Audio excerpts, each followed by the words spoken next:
Bienvenidos a 35 años de Selección Argentina, una miniserie en formato podcast, donde vamos a recorrer la historia de la selección desde 1990 hasta hoy. Quien les habla es Santiago Hunt. Me acompaña Ricardo Brunesen. Rick, ¿querés presentarte? Así es. Hola Santi, sí, soy Ricardo Brunesen, tengo 44 años, soy ingeniero industrial, apasionado del fútbol, hincha de River y la selección argentina, estadígrafo de River y fanático de los mundiales y su historia.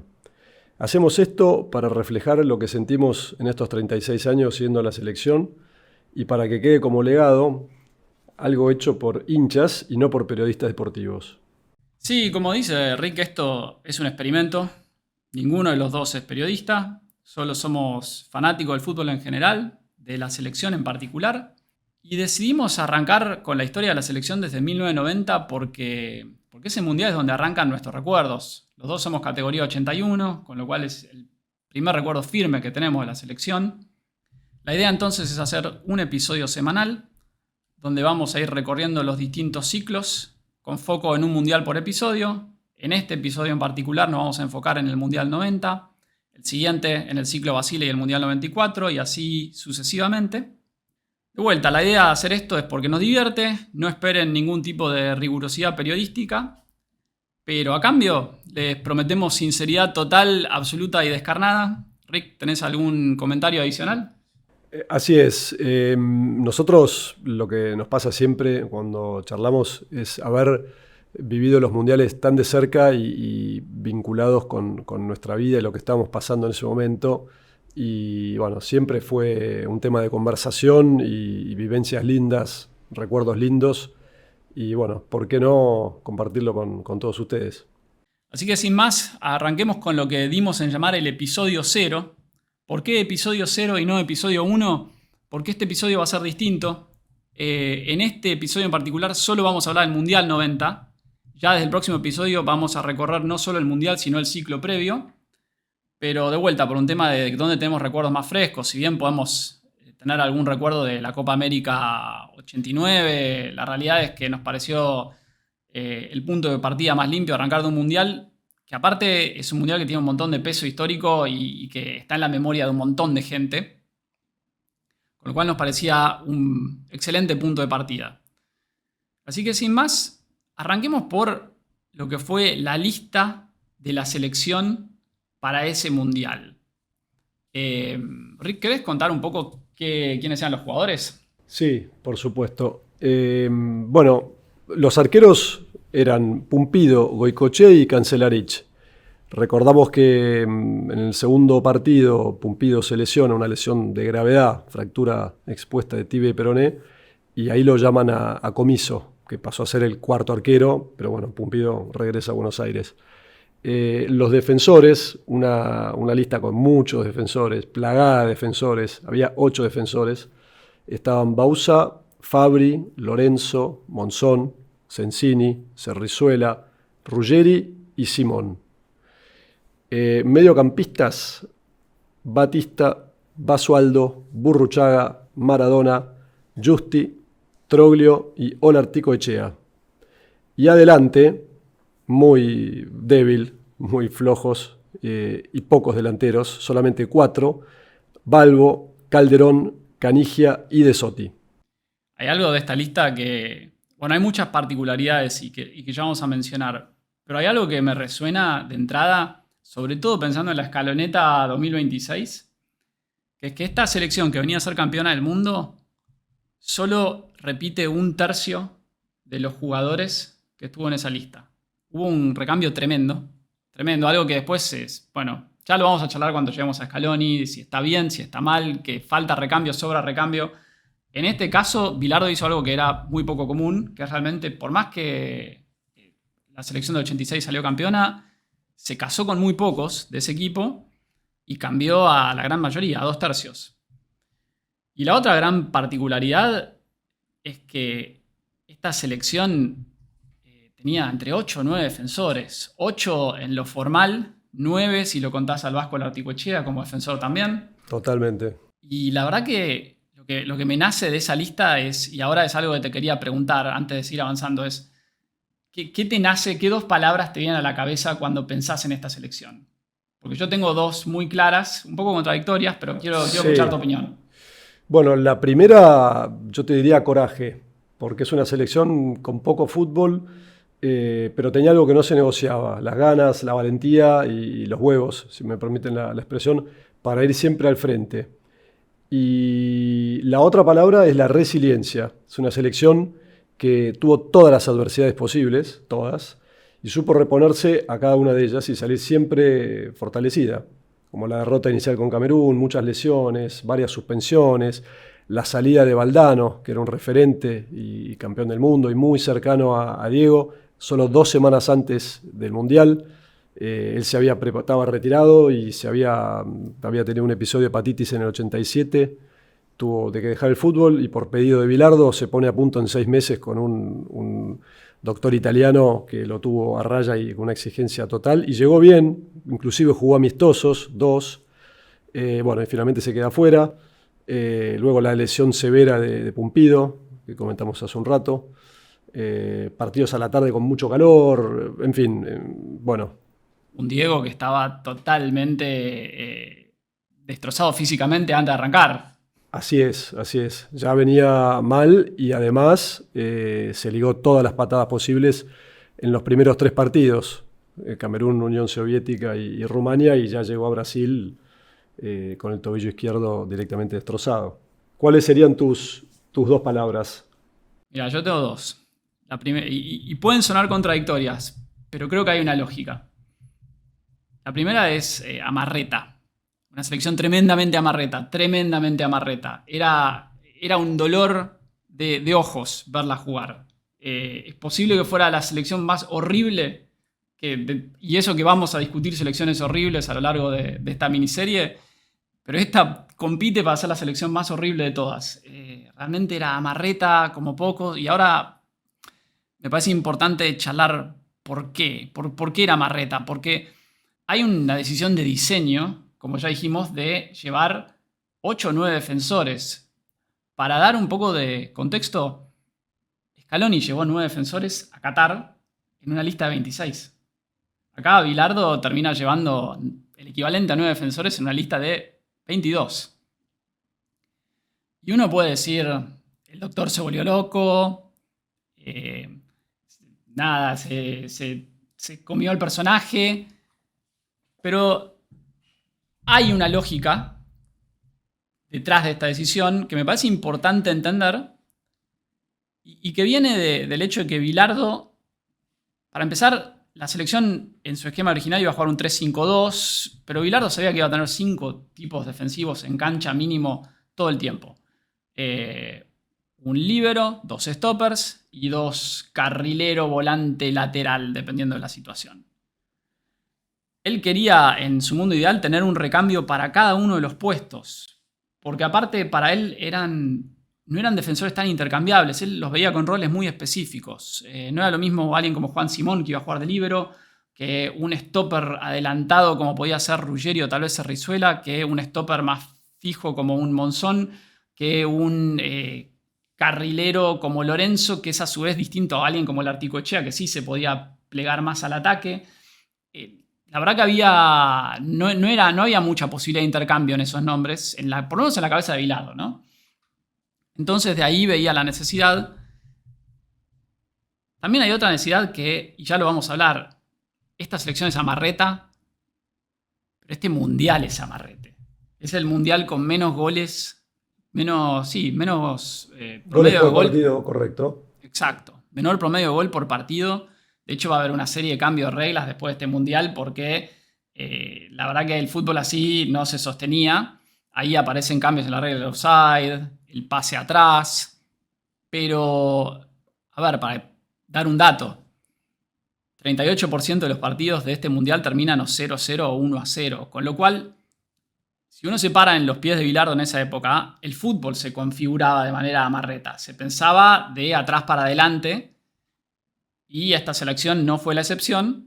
Ahora bien, duele porque había un montón de nombres que quedan afuera que eran nombres relevantes, importantes y que nos podían dar más a nivel volumen de juego. Y ahora ya vamos a charlar de eso. Pero antes, quiero hablar de mi segunda palabra, que puede sonar contradictoria, pero es, así como es una selección amarreta, esta tal vez es la selección más épica que me tocó ver, inclusive por encima de la escaloneta. ¿Y por qué digo eso? Porque vos ya lo mencionaste, pero le va a tocar un montón de dificultades, un montón de palos en la rueda. Le va a tocar la llave más difícil de la historia. Le toca jugar contra Brasil, Yugoslavia, Italia de local y Alemania federal. Y ahora ya vamos a charlar individualmente de cada uno de esos equipos, pero era realmente muy, muy, muy áspero el camino y estuvimos a 5 minutos de llegar a un suplementario con este equipo que era realmente un equipo de combate puro y duro con realmente poco volumen de juego, pero mucho, mucho corazón. Antes de charlar del Mundial en sí y todo, ¿querés mencionar un poco, cuando hablamos de esto de selección amarreta y demás, quiénes se quedan afuera? Que tal vez hubiera sido... ¿A quiénes nos quedamos afuera para decir, ¿y qué hubiera pasado si hacíamos esto? Sí, claro. Hay dos casos que son simbólicos. Bueno, uno lo mencioné hace un ratito, que es Valdano, campeón del mundo en el 86 y un gran delantero que, como dije, tenía una muy buena relación con Maradona y bueno, él ya estaba retirado, se pone a punto, llega y la verdad es que nunca quedó claro qué fue lo que pasó, porque estaba, digamos, estaba en Trigoria, estaba con la selección, había jugado los amistosos, estaba en forma, Bilardo había dicho que lo necesitaba para media hora, por ahí cada partido no más, pero él se sentía como bien para jugar 45 minutos o más. Y bueno, el día antes de salir para la gira a Israel, que siempre es el último amistoso, Cábala. El amistoso Cábala. Exactamente. Antes del Mundial lo baja en una charla y le dice no te llevo. Bueno, hubo un montón de especulaciones, nunca se supo. Valdano tuvo sus razones, no las dijo y se quedó afuera. El otro es Ramón Díaz, de gran presente en Europa. En la temporada 88-89 había hecho 15 goles para el Inter de Italia. Y en la 89-90 había hecho 18 goles para el Mónaco francés. Realmente el Pelao Díaz tenía poder de fuego. Y viendo lo que pasó después, es una selección que le faltaba peso adelante. O sea, claramente estaba debilitado ahí. Pero bueno, en ese caso se entiende lo que pasó. Tenía una mala relación con Maradona y aparentemente Diego le pidió a Bilardo que no lo lleve. Y luego está Márcico, también con un gran presente en Europa. Había sido una de las figuras del Toulouse francés con 12 goles en 89-90. Y Simeone, que era muy joven aún, tenía 20 años y un buen presente en Vélez. Y Redondo también, demasiado joven, con 20 años y un buen momento en Argentinos Juniors. Sí, esto lo puedo decir yo para que que puedo ser un poco más objetivo, porque soy hincha de Racing, que no haberlo llevado a Ramón Díaz es realmente probablemente el crimen más grande de esta lista. Creo que inclusive por encima de lo de Valdano, porque hay una lógica ahí detrás de un jugador que tiene que volver de un retiro y demás.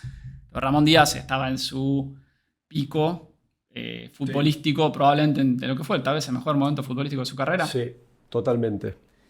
Y después sí, el Beto Márcico también es otro que duele un montón cuando ves los partidos de la selección, duele un montón que no esté. Simeone y Redondo eran jóvenes, Simeone no había debutado oficial todavía y Redondo empieza una de sus muchas idas y vueltas con la selección argentina, donde en ese momento por un tema de estudios dice que se va a enfocar en sus estudios y que él no podía estar para la selección, pues yo creo que si no, Redondo tenía números para el Mundial. Pero bueno, no ocurrió. Pasemos a hablar del Mundial en sí. Argentina le toca un grupo Camerún, Unión Soviética, Rumania. Un grupo que en los papeles no era fácil. El gran cuco, en la teoría, era la Unión Soviética.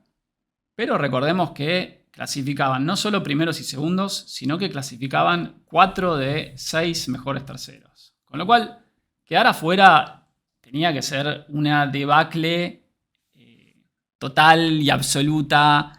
Y la verdad es que era muy difícil quedar afuera en grupos, con lo cual se vivía creo yo, con poca tensión, ¿no? Sí, la selección previo al Mundial no venía encontrando un estilo de juego pero ni por asomo, ni cerca, le va más o menos en los amistosos. Pero la realidad es que previo a México 86 le pasaba algo similar. Y ahí viene el famoso debut con Camerún. Argentina es un desastre contra Camerún.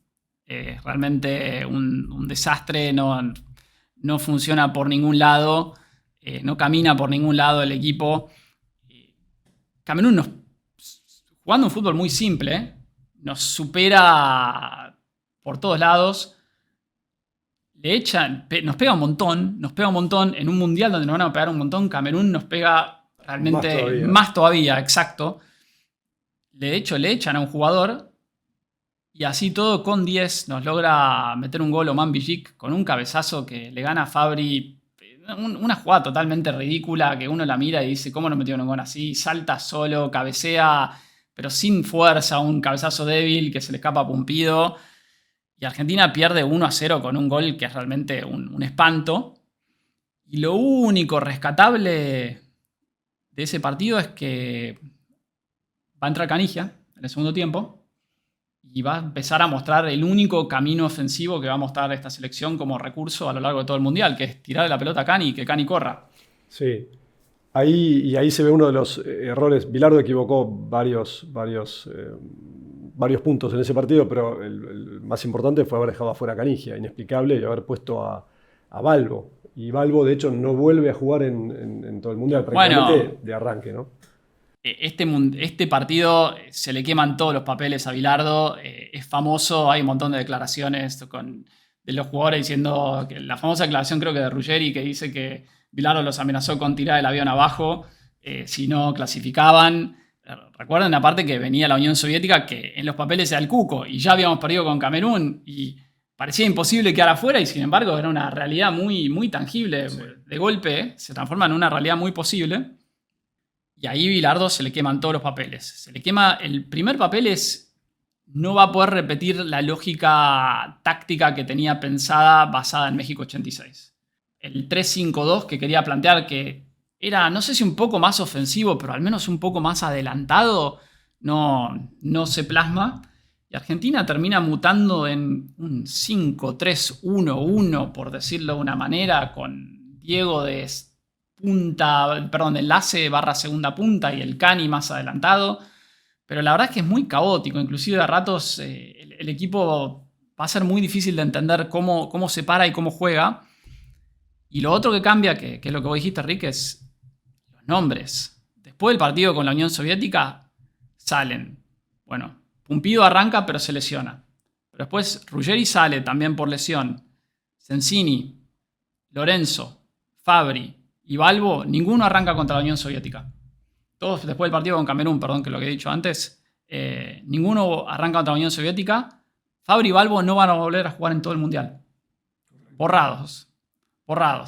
Y ahí aparece una serie de nombres. Primero y principal, Cani, Goico, que esos los tenemos todos en la cabeza, pero también van a aparecer en la rotación Articochea, Troglio, Cerrizuela, Monzón, Calderón, Justi, De Sotti. Mucha rotación. Es realmente muy difícil identificar a un equipo titular de la selección. Uno mira partido a partido y hay muchos cambios realmente. Y el esquema de juego es defender, pegar, porque esta selección también pegaba, como allá a un nivel sistemático. Tener a Diego, tirarle la pelota, que Diego haga lo que pueda, pero un Diego que tiene que arrancar muy atrás y sin posibilidad de explosión física, porque tenía el tobillo a la miseria y porque le pegan un montón. Y Cani adelante, acompañado a veces por un volante llegador como Burru o Troglio, a veces Calderón si es que entraba, no mucho más. Así todo, con eso la selección logra ganar a la Unión Soviética 2-0, goles de Troglio y de Burru. Hay una segunda mano de Dios del Diego. Correcto, sobre la línea. Exacto. Y eso cuando el partido estaba 0-0, porque entraba esa pelota y creo que, yo no sé si no nos volvíamos.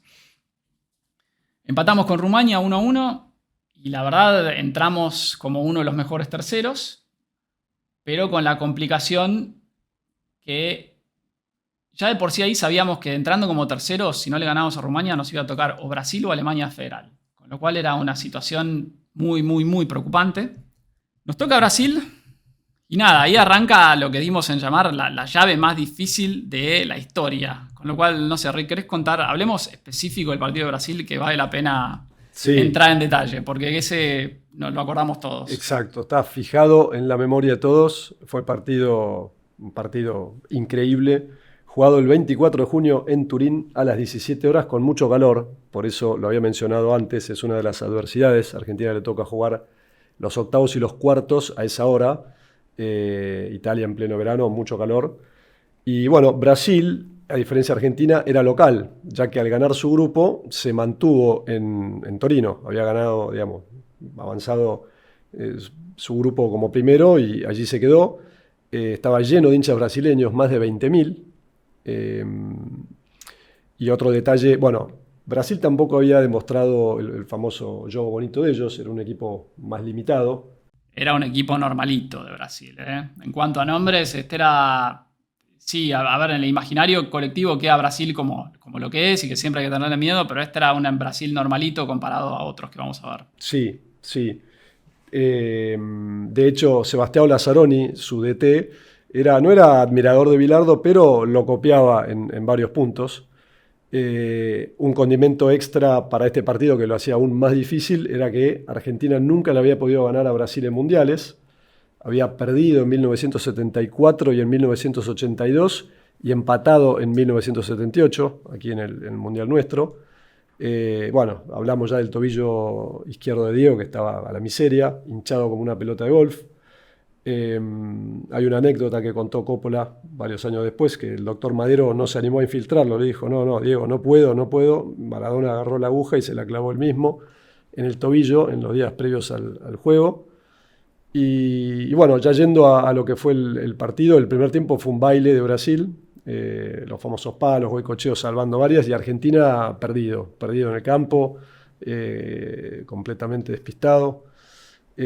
Como había dicho, bueno, lo de Lazzaroni, ahí me estoy acordando, puso 5 defensores también, cosa rara en Brasil. Esto también quizá evitó la goleada. Si Brasil se hubiera decidido atacar con todo y como sabe, quizás hubiera sido catastrófico.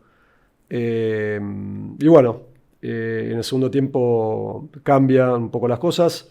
No sé, Santi, si tenés algo para decir de lo que fue el desarrollo del segundo. No, este partido hay un sofocón tremendo en el primer tiempo que nos pegan un paseo, no solo por los palos y por las jugadas de riesgo, sino por la sensación de cuando un equipo se lleva puesto a otro y decís, esto es cuestión de tiempo para que termine muy mal. Y así todo, de manera inexplicable, logramos sobrevivir. No tengo nada a nivel específico del segundo tiempo, sí, algunos nombres de Brasil, simplemente para graficar quiénes jugaban, que no era tampoco un equipo tan tremendo, ¿no? Este equipo tenía, a ver, es el primer mundial de Taffarel en el arco, aparece Dunga, tenés a Jorginho y Branco. Branco sí ya venía de jugar el 86, como laterales, tal vez como nombres más destacables. Y arriba, 2 delanteros bastante normalitos como Careca y Müller. Careca, estoy siendo injusto, Careca era un buen delantero, compañero de Diego en Napoli. Sí. Pero no era lo que va a venir después. Este plantel, de hecho, tiene a Romario, y un Romario que ya era un delantero muy, muy pesado, venía de ser la figura de la Copa América de 89. Pero venía de una lesión, ¿no? Venía de una lesión muy complicada y solo pudo jugar 65 minutos en el Mundial. Con lo cual, a nivel nombres no era tan tremendo, así todo el paseo del primer tiempo es demoledor. Pero bueno, seguí contando un poco qué pasa. Bueno, y en el minuto 81 se da la genialidad de Diego, que arranca en la mitad de la cancha, se lleva unas marcas, corre, y lo ve con el rabillo del ojo, lo ve a Canigia, y lo asiste con la derecha, con la de palo de él, y bueno, el pájaro gambetea al arquero Taffarel y define con la zurda. Un golazo que queda en la memoria de todos. Sería el gol más gritado, probablemente, por mí. O sea, es un gol que nos marcó. Yo tengo otro más. Y bueno, ahí hay un contrapunto interesante para charlar cuando hablamos de Italia. ¿De qué partido es más pesado en la historia del fútbol argentino? ¿Ganarle a Brasil en el 90 o ganarle a Italia en el 90? Pero guardémoslo para ahora unos minutos. Dale. Un último comentario de este partido, y que todo el mundo lo conoce, la famosa historia del bidón.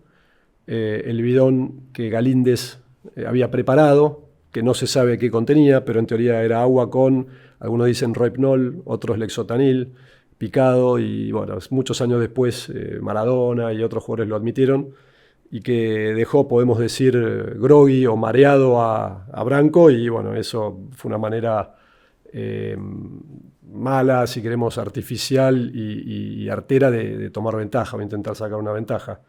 De eso no estamos orgullosos, claramente. A mí, más allá de entrar en el juicio de valor, y de vuelta, no lo quiero defender porque está mal.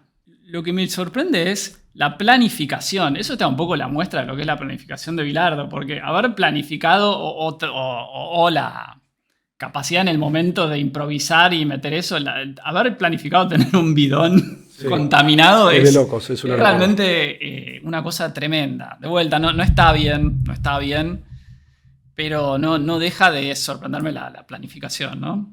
¿Qué más? A Brasil le echan un jugador ahí al final, pues a Diego le estaban pegando de una manera, no me acuerdo a quién echan, pero... Sí, en el 86. No sé si no es a Müller. Müller puede ser que lo echen, sí, en el minuto 86 lo echan. De hecho, esto es importante porque este mundial va a terminar con una polémica enorme, pero hay que marcar también que de 7 partidos que juega Argentina, en 4 le echan rivales, lo cual un poco es muestra de lo que nos pegaban, muchísimo, pero también es muestra de no eran todas en contra, había a favor también, que creo que es importante para contar la historia de manera más objetiva, ¿no? ¿Hablamos de Yugoslavia? Dale. A ver, Yugoslavia, tal vez en el recuerdo de la gente es un poco más difícil de tangibilizar, pero era un equipazo. A ver, imaginen hoy en día si uno pudiera combinar lo mejor de Croacia, Serbia, Montenegro, Bosnia, Kosovo, y me debo estar olvidando algún país balcánico. Si uno pudiera combinar todos los jugadores de eso en una sola selección. Agréguenle que había una camada ahí de jugadores brillantes. La base de esta selección va a ser los jugadores de la Estrella Roja de Belgrado, que un año después van a ganar la Copa Europa, que es el equivalente a la Champions hoy en día. Con lo cual, a ver, la única vez en la historia que un equipo yugoslavo o balcánico gana la Champions. Correcto. Una locura. Tenía jugadores como Dragan Stojkovic, Robert Prosinecki, Dejan Savicevic, Brnovic. Eran realmente muy buenos jugadores, una selección súper fuerte. A nivel nombres. A nivel juego, era otra selección que le venía costando el Mundial. Le toca el grupo con Alemania, se come una paliza de parte de Alemania, clasifica igual, logra ganar la España en octavos, con lo cual tampoco venía con un andar que probablemente hiciera justicia al juego. Y este partido es interesante por varias cosas. La primera es, Argentina arranca dominada de vuelta. No al nivel de lo que fue Brasil, ni cerca. Pero las situaciones de riesgo eran principalmente de Yugoslavia, la tenencia de la pelota era de Yugoslavia, Yugoslavia dictaba los términos del partido. ¿Qué pasa? Minuto 31, echan a Sabanada Sovic, que era el jugador que le venía haciendo marca personal a Maradona y que se pasó de rosca, y ya en ese momento ya doble amonestación y lo echan a los 30 minutos de partido. Entonces acá hay 2 cosas para marcar. La primera es lo que le pegaban a Diego. Lo que le pegaron a Diego. Un Diego totalmente disminuido desde el vamos, sin las patadas. Sí. Pero aparte era directamente un sistema de juego pegarle a Maradona. Maradona de hecho es el jugador más fauleado del Mundial. 90, no solo el 86, sino también del 90. Así es, 50 faltas recibió. Y aparte ya lo era a la altura de estos partidos, donde hay más rivales en juego, porque si no hay una lógica que el que más juega, más fouls reciba, ¿no? Pero ya Maradona en igualdad de condiciones era el más golpeado. Con lo cual eso para marcar un poco lo relevante que era Maradona en este equipo, donde si bien no brilló de la manera que era el 86, lo importante que era. Y lo segundo, Argentina con 90 minutos a favor, porque tuvo 60 de partido y 30 de suplementario, así todo no logró quebrar a una Yugoslavia. Y no solo no logró quebrar. Uno va y mira este partido y la cantidad de veces que Argentina patea, que un jugador argentino patea adentro del área rival, al arco, son contadas con los dedos de la mano. Y eso en una situación donde tenés 90 minutos con un jugador de más. Y así todo no logramos generar fútbol. De vuelta, la estrategia argentina era tirársela a Cani y Cani desbordaba, pero Cani no tenía con quién finalizar las jugadas. Diego tenía que arrancar siempre en la media luna, no podía, perdón, en la mitad del centro del campo, no podía estar en el último tercio de la cancha para pesar. Dependías mucho de volantes llegadores. Terminás con muchas situaciones donde Ruggeri está en posición de delantero entrando porque no hay nadie para entrar. Que es un poco lo que hablamos de selección amarreta. No hay nombres. Ahí es donde duele que te falte un Pelado Díaz, un Beto Márcico. Realmente no había nombres para, en este esquema bilardista de defender ante todo. Así todo, Diego mete un gol a los 120 con la mano, que hoy en día con VAR, por un lado yo creo que te lo cobran, porque no hay ampliación de volumen. Por el otro, la realidad es que Diego ya venía la mano contra los ingleses, la mano contra la Unión Soviética. No, yo creo que no había manera que le cobren nada que pegue ni cerca después de todo eso. Vamos a los penales. Y algo de... ¿Vos te acordás de esta definición de penales? Sí, me la acuerdo. Lo primero que hay que decir es que era la primera vez en la historia que Argentina iba a unos penales en los mundiales. O sea, era, bueno, una sorpresa, era ver cómo se define un partido de una manera inédita que nunca había pasado y ahí estábamos. Y enfrente, yo lo que recuerdo que el arquero Ivkovic, que él jugaba en el Sporting de Lisboa, si no me equivoco, le había atajado un penal a Maradona en una Copa UEFA, debería ser Copa Europea, Diego en Napoli, con lo cual ya llegaba de una manera que metía miedo y con un punto de suspensión. Y por otro lado nosotros que llegábamos con el Goico, que hasta ahí no se había develado como ataja penales. Sí, no se sabía mucho el Goico, creo, ¿no? Bueno, Argentina arranca la serie arriba porque Stojkovic erra su tiro.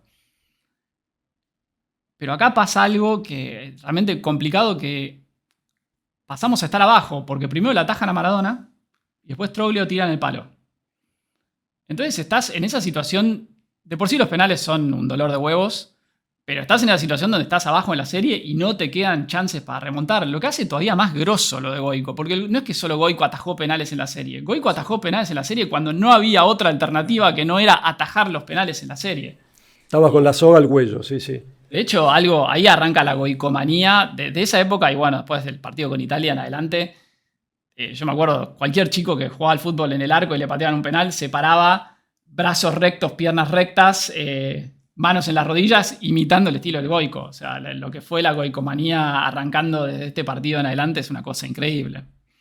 Pero bueno, aparece Goico, nos salva, ganamos esa definición por penales y vamos a jugar con Italia. Te hago una pregunta. Sí. ¿Qué es más grosso en la historia del Mundial 90 para Argentina? ¿Haberle ganado a Brasil o haberle ganado a Italia?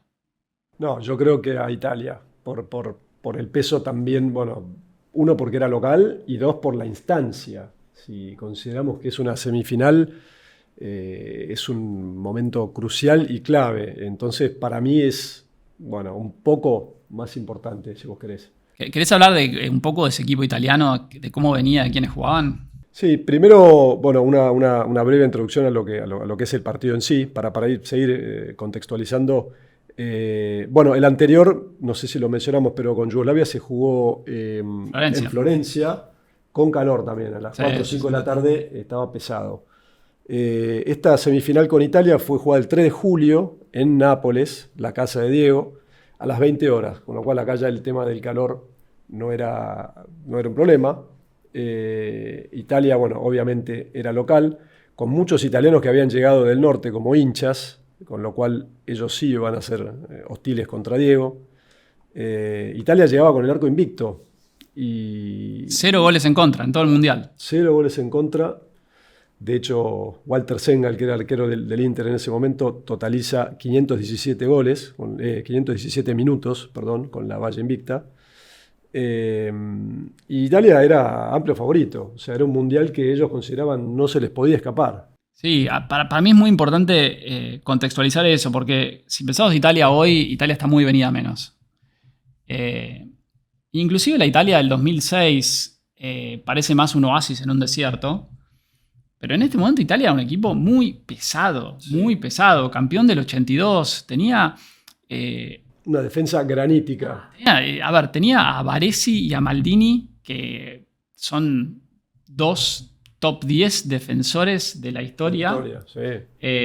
Dicho sea de paso, si les interesa rankings de jugadores, de mejores jugadores de la historia, recomiendo encarecidamente el podcast de los 100 mejores jugadores de la historia de David Fernández Vinitsky y de Italo Severini. Es increíble, vayan a escucharlo.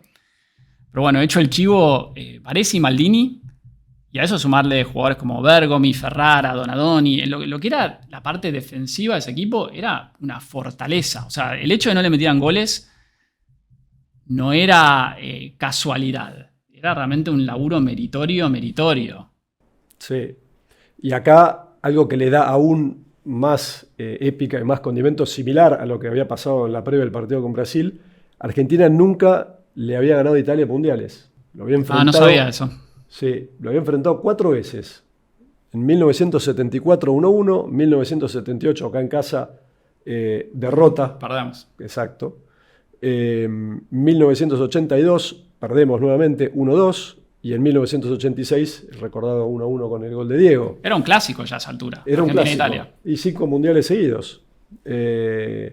Con lo cual, bueno, eso también le agregaba más morbo. Con una Italia del norte que odiaba a Maradona con una furia, sí. Pero lo odiaba a Maradona. Lo que nos silbaba en el himno durante ese mundial era una cosa espantosa.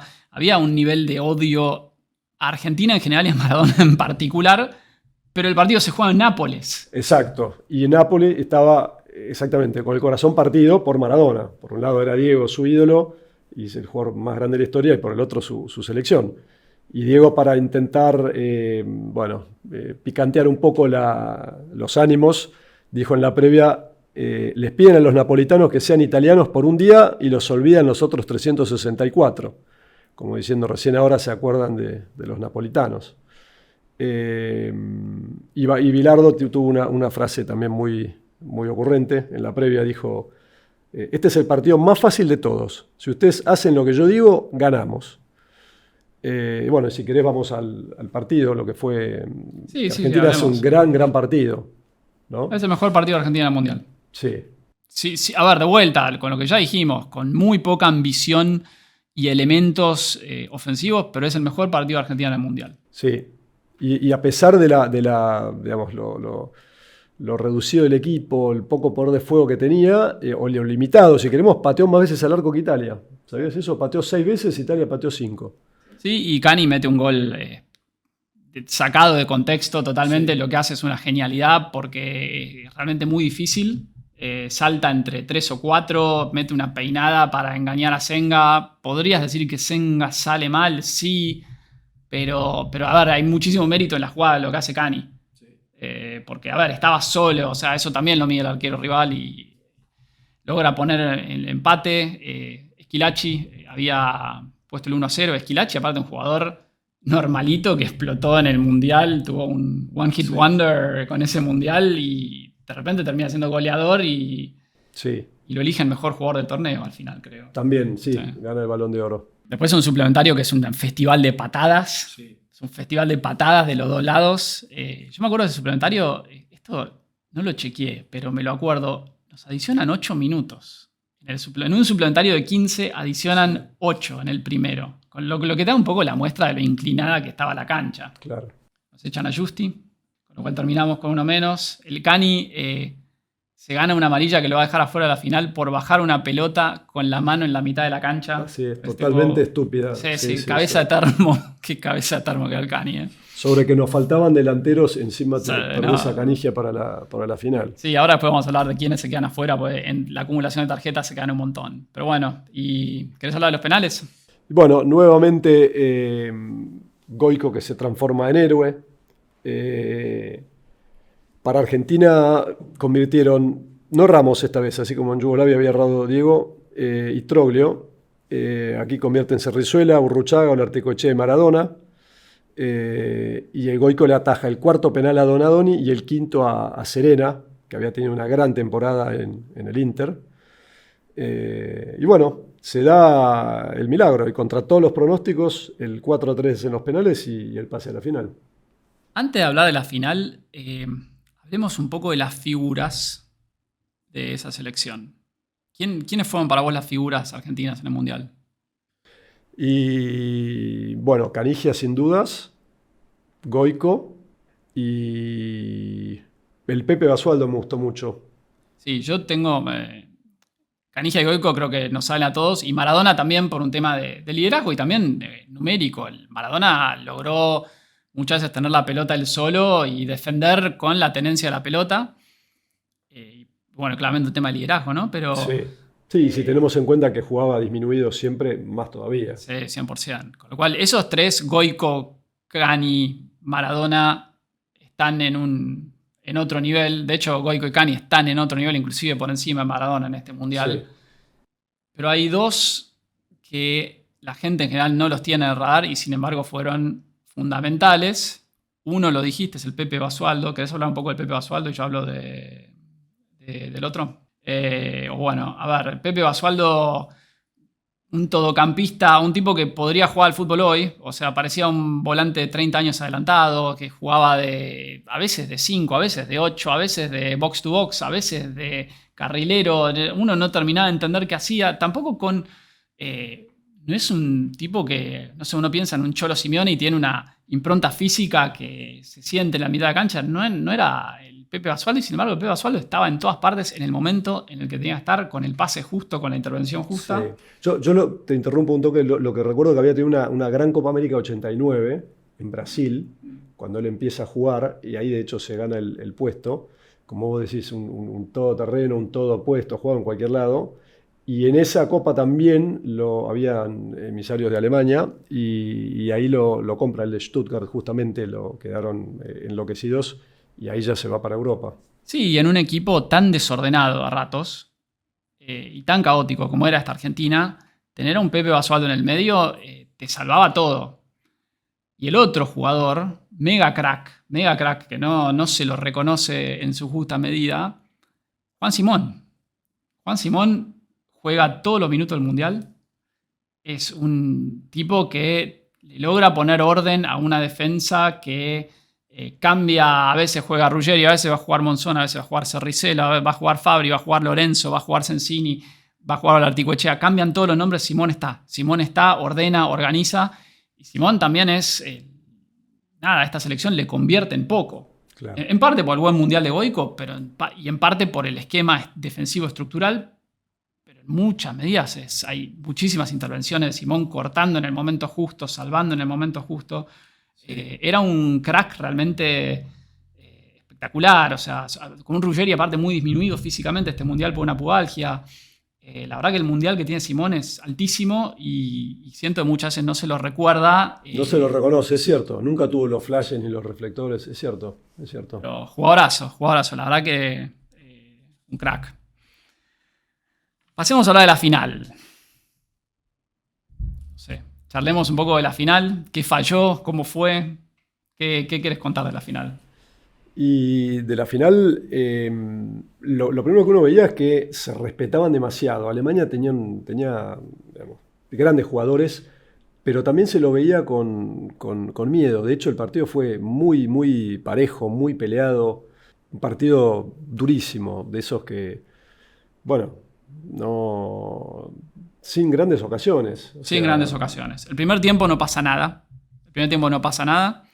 De los dos lados no pasa nada. Y como decís vos, se respetaban mucho. Era la repetición de la final del 86, no solo a nivel jugadores, sino a nivel técnicos. Y el primer tiempo no pasa nada, es un embole. La verdad que, dicho lisa y llanamente, es un embole la final. Por lo menos esa primera parte. En la segunda, Alemania empieza a venirse. encuentra el camino de los centros cruzados, empieza a encontrar huecos, empieza un poco más por ganas que por fútbol, pero también con algún que otro argumento futbolístico, empieza a doblegar a Argentina. Esa Alemania tenía como sus figuras a los 3 alemanes del Inter, Andreas Brehme, en la defensa, Lothar Matthaus, mega, hiper crack. Mi jugador histórico preferido, no argentino que me haya tocado ver, es Lothar Matthaus. Es impresionante. Influenciado en buena medida por este mundial, donde para mí Matthaus es la figura del mundial. Es el mejor jugador del mundial por encima de Schillaci. Y adelante tenían a Klinsmann. Y a eso se sumaban Rudi Völler, Littbarski, que ya estaba más veterano, Thomas Hasler, tipos defensores. Después tenías defensores cumplidores como Augenthaler, Buchwald, Kohler, que ninguno brillaba, pero todos cumplían.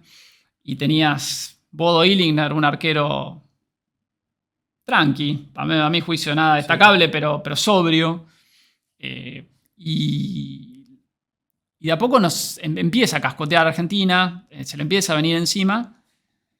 Hay algo importante para mí, hay una jugada en el segundo tiempo donde, después vamos a hablar del penal, pero el Goico le hace un penalazo a Augenthaler.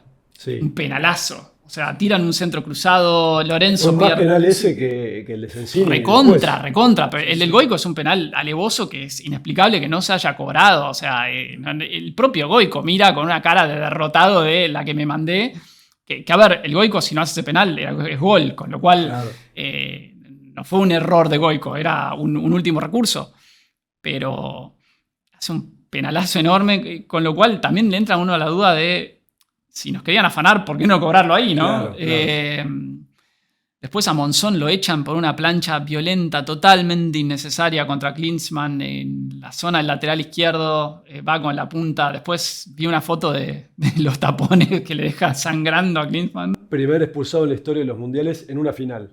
Primer expulsado para Pedro Damián Monzón. Sí.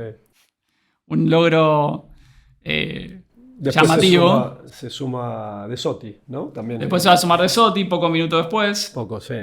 Pero sí, ya Argentina con uno menos está totalmente asediada, agobiada. No, hay un penalcito contra Calderón, pero es un penalcito, te diría. No es tan discutible. Y bueno, viene la jugada fatídica, minuto 40 de segundo tiempo. Rudi Völler entrando al área en una posición que no es muy clara de gol, apareado con Sensini. Sensini se barre. Codesal, árbitro mexicano, cobra penal. ¿Para vos fue penal? Para mí no es penal. Yo no lo hubiera cobrado. De haber sido árbitro es una jugada, sí, hay un roce, sí, se tocan, hay impacto, no hay un golpe, que uno podría decir, lo desestabiliza, cae, es penal. Claramente fue mucho más penal, por decir la que decíamos recién, de Goico a Augenthaler fue esta. Pero bueno, nada, eran momentos sin VAR. Lo que también te hace dudar es cobrarla en esa instancia del partido, en el minuto 85, porque no es lo mismo en el minuto 20, en el 40, en el 60, que en el 85, cobrar una que es dudosa, pero bueno. Sí, se sintió un poco como sacarse una responsabilidad encima de parte de Codesal. Habiendo dicho eso, yo de chico juraba que no se habían afanado, que no fue penal, que afano, que cómo vas a cobrar eso, que eso ya de grande, habiéndola visto muchas veces, no lo tengo tan claro, que no haya sido penal. Sí estoy seguro que por el momento y por el contexto no me parece un penal muy cobrable, pero no me queda tan claro que no haya sido un penal. Y también tengo otra cosa clara. Lo de Sensini es una irresponsabilidad.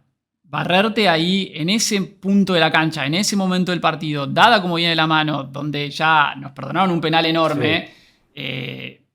Fue totalmente innecesario e irresponsable. No va a ser la última vez de Sensini. Pero nada, todo esto fácil decirlo desde la comodidad de un estudio, grabando, sí. En vez de jugando minuto 85 de la final del Mundial, ¿no? Donde vas corriendo mano a mano contra un delantero como Völler. Pero bueno, por algo Sensini jugó tantos mundiales y yo estoy acá grabando, ¿no? Así que Cuestión, Breme lo cambia por gol. Breme que era ambidiestro. Exacto. Breme y que había hecho un gol con la izquierda en la semifinal.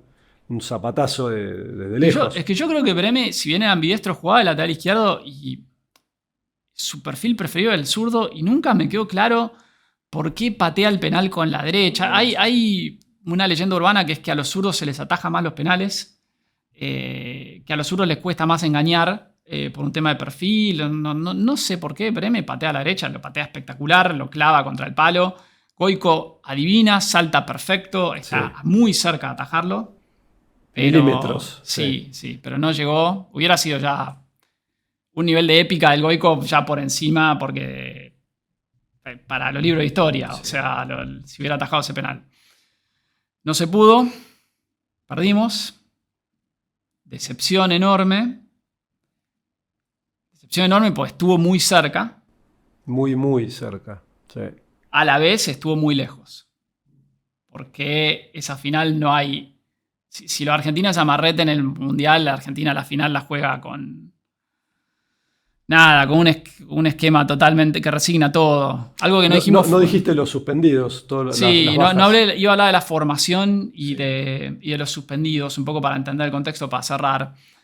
Argentina formó esa final con Goicoechea, Simón, Cerrizuela y Ruggeri de stoppers, Lorenzo y Sensini de laterales, Basualdo de 5, Troglio y Burru, Maradona y De Sotti.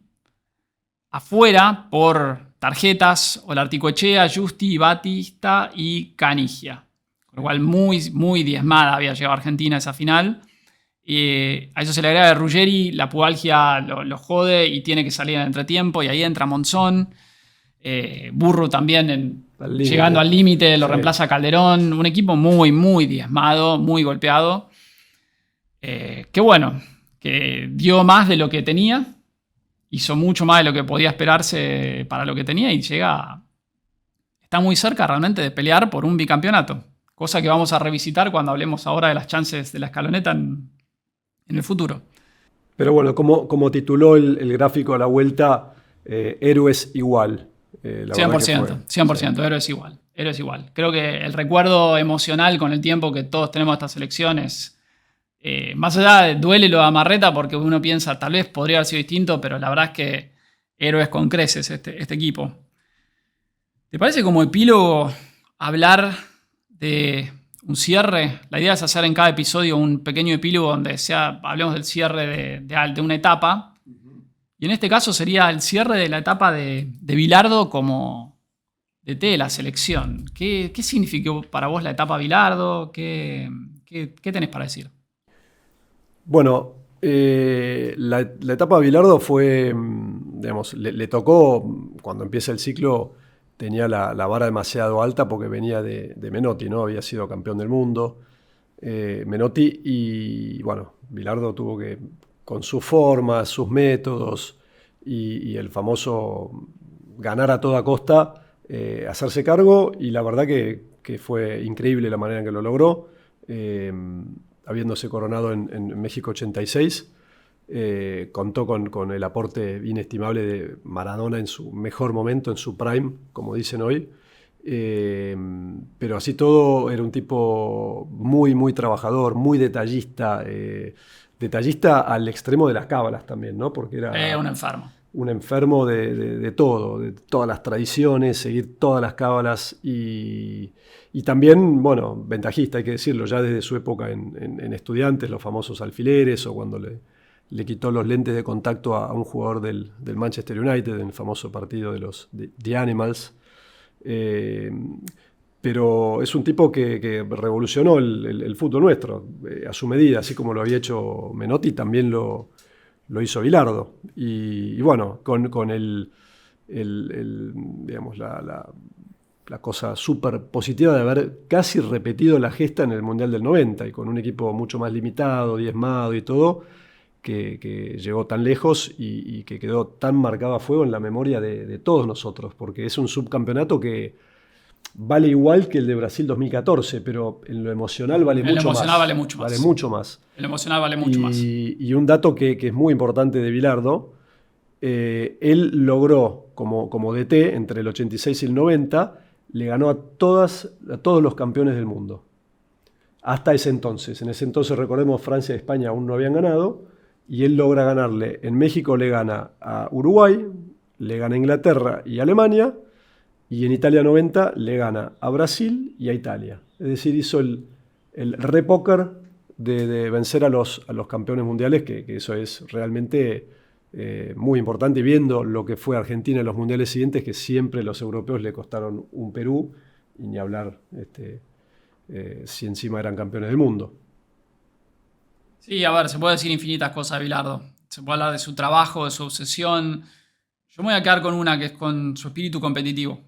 El espíritu competitivo que le impone Bilardo a estos jugadores, a esta selección, la del 86 y la del 90, las dos, es una cosa que nunca, creo que nunca volvimos a ver, que nazca un espíritu competitivo impuesto, y también que alguien que no le tenía miedo a desafiar al consenso, que es muy difícil, y algo que vamos a ir viendo en los próximos episodios es lo criticados en general que son los DTs de la selección. Sí. Que es una línea bastante fuerte a lo largo de la historia. Bilardo, no lo hablamos acá porque no hablamos de su ciclo, pero fue recontra criticado. Y sin embargo, no tuvo problemas en salirse del consenso, en desafiar, ir en contra del estilo de juego histórico argentino, de la nuestra, del juego asociativo, de juntar a varios volantes con la pelota. Él no tuvo miedo a hacerlo, bien o mal, incorrecto, correcto, estilo, no estilo. No importa, yo lo que destaco acá es ese afán, y ese afán competitivo que lo llevaba a desafiar las convenciones en pos de lo que él consideraba correcto, pero con una diferencia, y esto va a volver a surgir cuando hablemos de Bielsa, que Bilardo no es obsesivo por la obsesión en sí. Bilardo es la obsesión puesta al trabajo del resultado. O sea, Bilardo por sobre todo manda el resultado, que uno puede decir que está bien o mal, pero no se enamora de un proceso si el proceso no da resultados. Y eso va a ser interesante retomarlo cuando hablemos de Bielsa, porque este Bilardo, cuando pierde con Camerún, tira al tacho un montón de cosas. Tira al tacho a 6 jugadores, tira al tacho un montón de cosas, o sea, de su esquema de juego, cómo planeaba jugar. Es muy rápido de cintura para eso, y eso también es algo que me parece súper destacable de Bilardo. Pero bueno, creo que vamos a cortar acá. Hemos llegado al fin. Para los valientes que nos hayan escuchado hasta acá, nuestro agradecimiento. Así es, muchas gracias y esperamos que les haya gustado. Y acompáñenos la semana que viene, que vamos a hablar del primer ciclo de Alfio Basile al mando de la selección argentina. Muchas gracias.